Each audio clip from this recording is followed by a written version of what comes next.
todos, estamos de vuelta en Árbitros sin Censura. Les saluda nuevamente Eduardo Galván Basulto.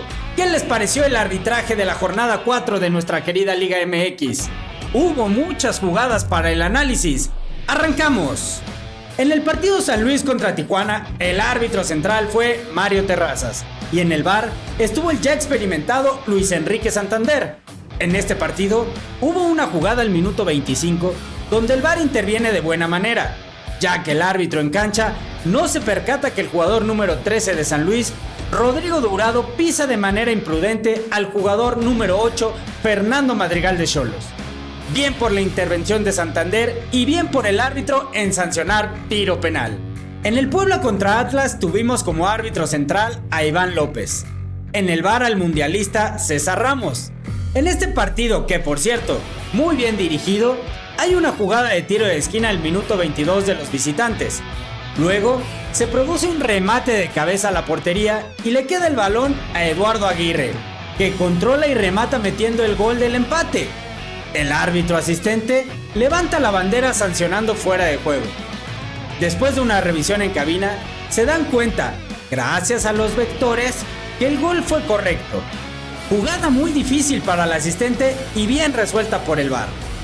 Ahora nos vamos con el partido de Guadalajara contra Mazatlán. El árbitro de este partido fue Óscar Mejía y de VAR Daniel Quintero. En este juego ocurrieron dos jugadas importantes. La primera al minuto 9 de Gustavo Del Prete.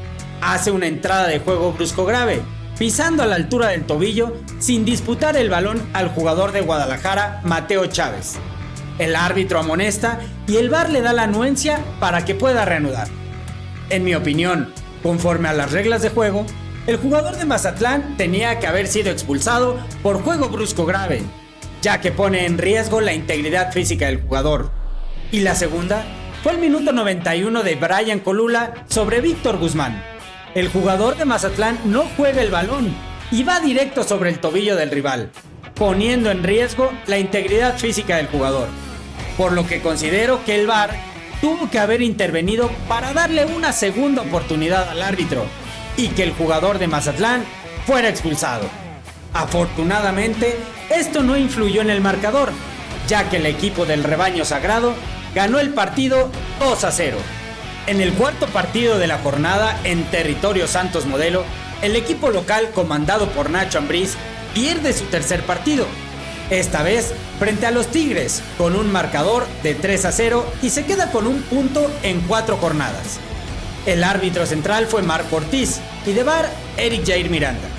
Un partido de 21 faltas en total con 7 tarjetas amarillas. Fue un arbitraje muy bueno. Solo hubo una jugada al minuto 92 donde tuvo que intervenir el VAR y con la tecnología de los vectores dieron por válido el gol a Nico Ibáñez del equipo de Tigres.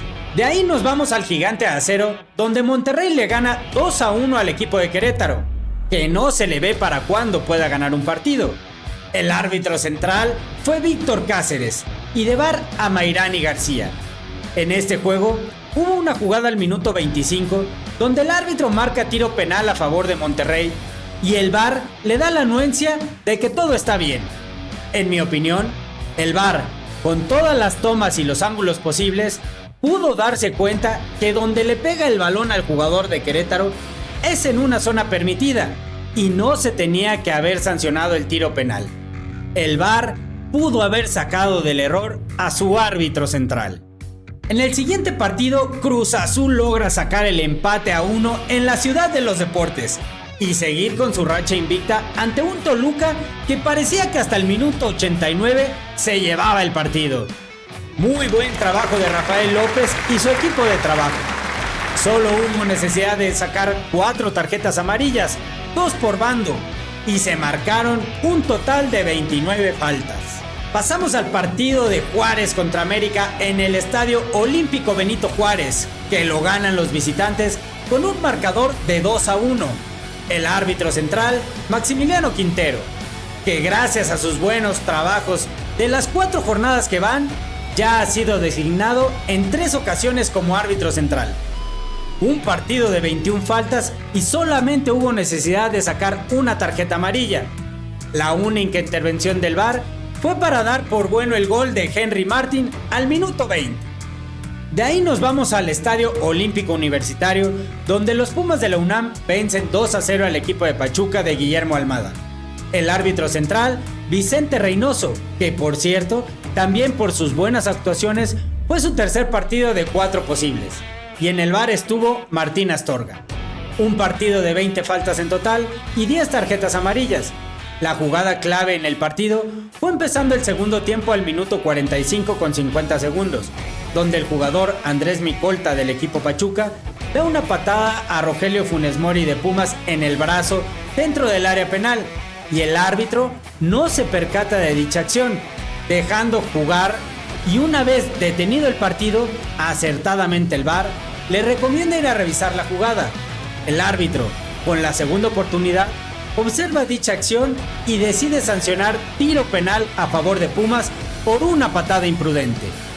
Y para cerrar la jornada número 4 de la Liga MX, León saca un punto de local en el Nou Camp contra los Rayos del Necaxa al quedar 1-1 el marcador final. El árbitro central del partido fue Alfredo García. Esta fue su segunda aparición en el torneo y en el VAR estuvo Iván López. Un partido de 25 faltas y 3 tarjetas amarillas en total. La jugada clave fue el minuto 58, cuando el VAR le habla al árbitro para ver una jugada de posible penal a favor de León por un pisotón imprudente. En mi opinión, conforme a entendimiento de partido, es una acción de juego. Y el árbitro, al ver la jugada ya más tranquilo y con las tomas que le mandaron, se tuvo que haber mantenido con su decisión de no penal, ya que es una jugada circunstancial. Me despido y les dejo las calificaciones de la jornada anterior y de la jornada 4. No olviden enviar sus comentarios y prepárense para ver muy pronto al primer invitado de Árbitros sin Censura.